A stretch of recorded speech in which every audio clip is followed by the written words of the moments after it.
Hey everyone, Harry here to talk about one of Trump's more bizarre and desperate maneuvers.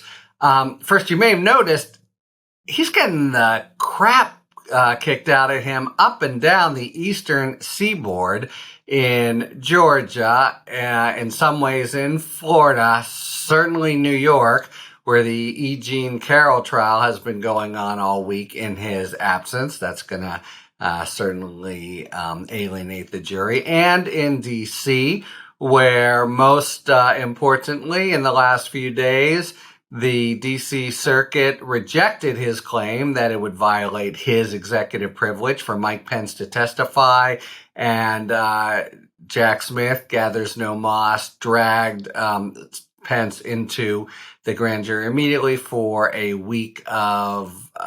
for a day long of testimony that figures to be very vivid.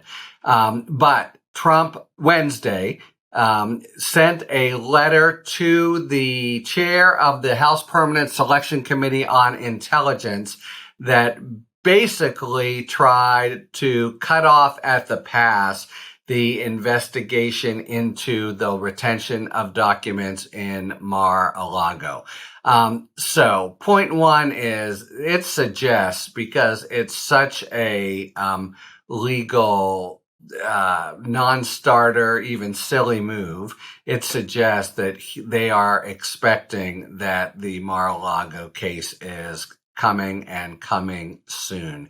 But it's this 10-page document that it reads a little bit like a motion to dismiss the case that hasn't been brought yet by Jack Smith on the Mar-a-Lago documents, but for really specious or just, lousy reasons. So what he basically is saying is, geez, I wish the Department of Justice didn't have criminal jurisdiction over the obstruction, refusal or return, unlawful taking of documents. And instead, this should just be handled at the intelligence agencies level. So point one, in response to that, they have no criminal jurisdiction.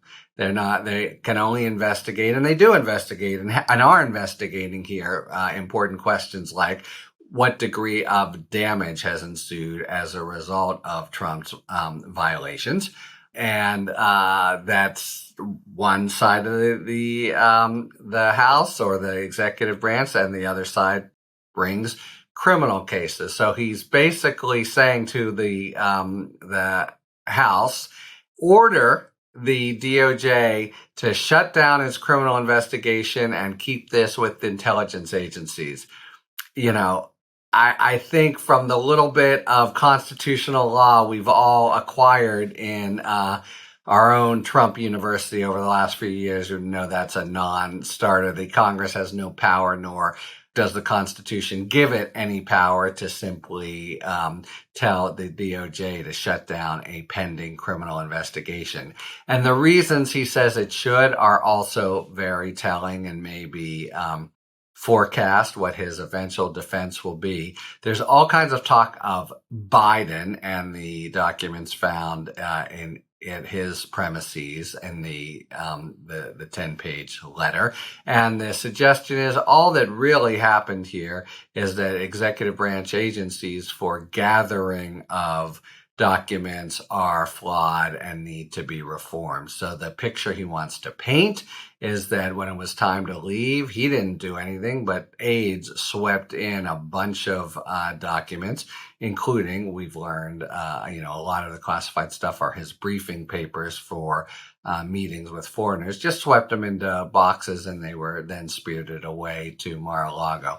The problem, of course, is that's the smallest, maybe not even to be charged part of his criminal behavior, unlike with Biden, unlike with Pence, unlike with anyone, at least at this scope, in American history.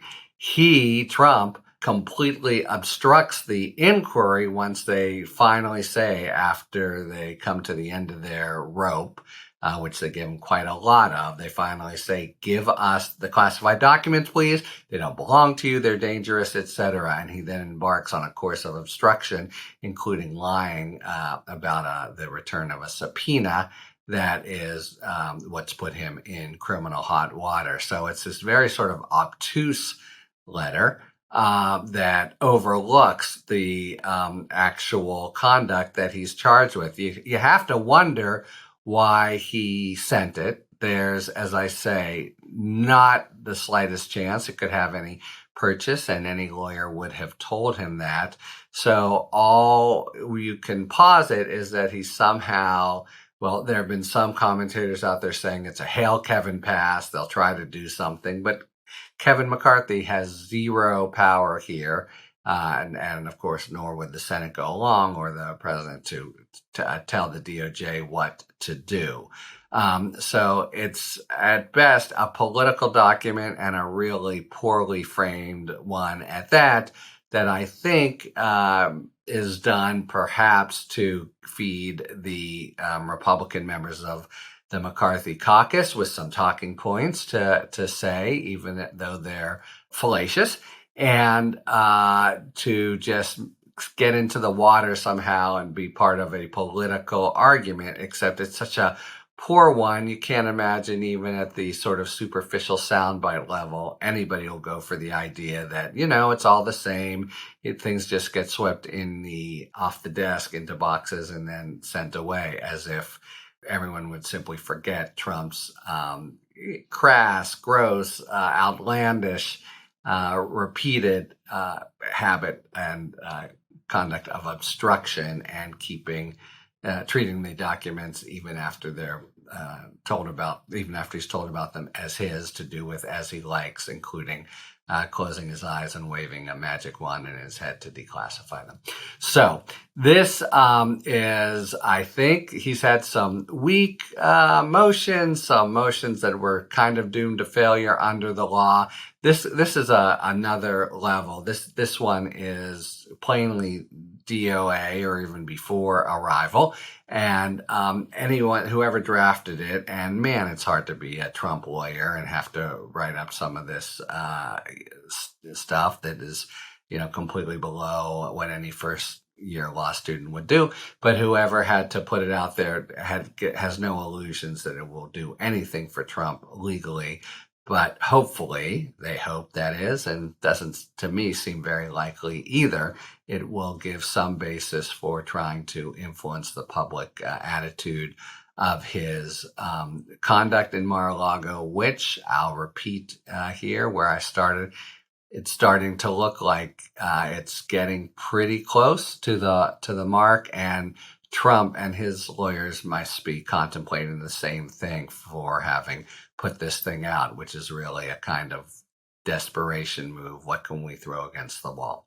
Okay, so I don't see this going anywhere, even in the sycophantic hands of Kevin McCarthy. But we'll see. But the ball to keep our eye on is, as always, with Jack Smith and the Mar-a-Lago case itself, which may be coming down the pike.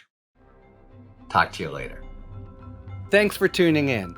If you enjoyed this video and other Talking Feds content, please take a second to like and subscribe. Talk to you later.